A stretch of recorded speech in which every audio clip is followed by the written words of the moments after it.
Hello everyone and welcome into today's video where we are checking out the Loopring Q2 update. It's not much of a news now, it has been out for a couple of weeks already, so nevertheless I think there is plenty of important info if you are a Loopring holder or user for that matter. So we will check out the main updates and also it can get us a better idea about the price charts, which we will check out towards the end. So as always, an early like is appreciated on the video. Thank you for doing so and let's go. So here is the summary of Q2. So first of all we have the Loopring wallet, and in the Q2 they've launched a new and improved iOS version with fewer issues and overall smoother experience. Also, creating the smart wallet on layer 1 has always been a gas heavy operation, so now in the Loopring wallet 2.0 users can deploy the wallet on multiple layer 2 networks. And finally they have deployed the Solidity smart contracts on Arbitrum, which reduces the cost of creating a wallet by a factor of 10, because previously some users had to pay upwards of $300 to create the smart wallet, so now it's much better. Second of all, they also launched the Loopring Wallet Launchpad for Loopring Smart Wallet, which enables create new projects offering this gas-free environment of the layer 2 solution. As a third point, there were some exchange improvements, so for example new merged liquidity feature and also an addition of new stablecoins, so that's USDC and USDT. As a point number 4, there is this Loopring subgraph which indexes the rollup data, allowing it to be accessible in real time. So that's very cool because they use this ZK rollups which put all transaction data on Ethereum. However, at the same time it is very nice to be able to explore this data, so that's where the subgraph comes into place. Point number 5, we have liquidity mining. So they've distributed more than 108,000 LRC token as a campaign rewards. And as for protocol fees, they are now being distributed to help drive their liquidity growth in the Loopring exchange. And as a point number 7, we have a brand new initiative which is Loopring Create Grants, and they use it as a form to encourage and reward some of these creators, so YouTubers for example, by offering them a new avenue for revenue. So if you are from this category, you can check out these Loopring grants. As a point number 8, there were some Loopring media and other milestones. So for example, Vitalik Buterin was on the Lex Fridman podcast and he has mentioned this layer 2 solution which is used by Loopring as well. And one of the interesting milestones is for example surpassing $1 billion traded on Loopring exchange. So this niche crypto space is getting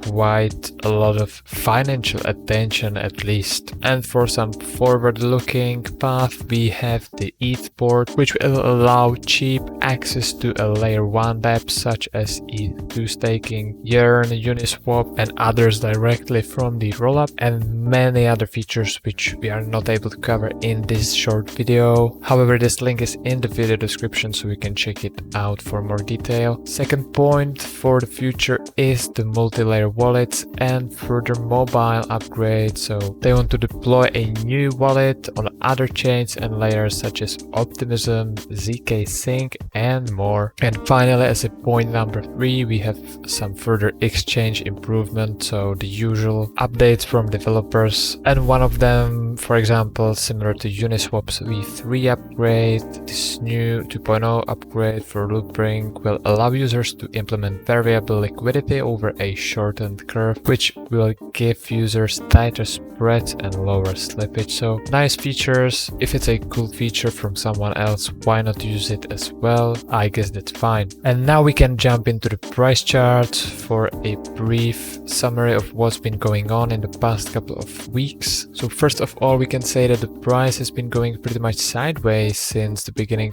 of the year 2021. We can see that now we are at the same levels as we were, for example, in January 2021 over here. So it's not looking that optimistic like, for example, Cardano or other altcoins may be looking right now. However, just a couple of weeks back we were quite down significantly from even today's position. So we were more than 50% down from today's 50 cents over here. So there has been a nice run up over here. However, we are approaching this resistance, which has been very well defined over the time, going all the way back to the highs in January 2018 and also in May 2018, which kind of forms this parallel channel over here. So it will be quite difficult for the price. We can see that since the beginning of 2021 the price hasn't been really able to get into this horizontal price channel, and now we are approaching it again. So maybe we can expect a short-term correction over here before some sideways consolidation, because I think we need some very big move to come into this price channel and stay into this price channel for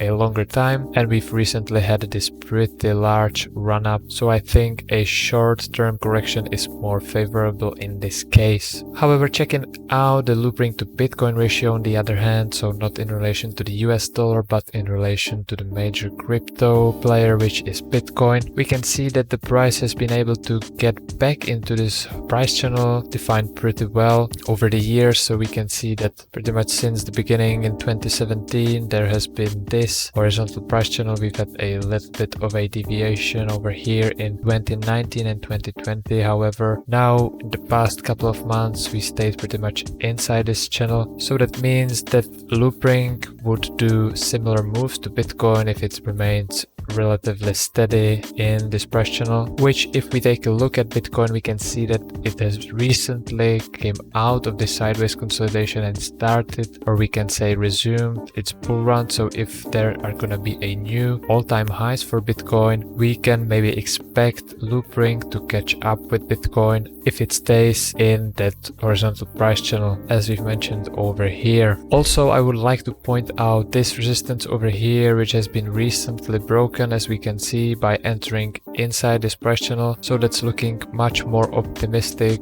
for Loopring. This resistance has been there all the way back from September 2020, so quite an important development in my opinion. We will just have to wait a little bit and see if the price can break into this price channel in relation to the US dollar as well. And this is it for today's video. I hope you enjoyed this one. If so, it would be great if you smash the like button because it helps the channel out in the YouTube algorithm. And also you can subscribe for more future crypto content to come on this channel. I thank you for watching and I will see you in the next one. Cheers!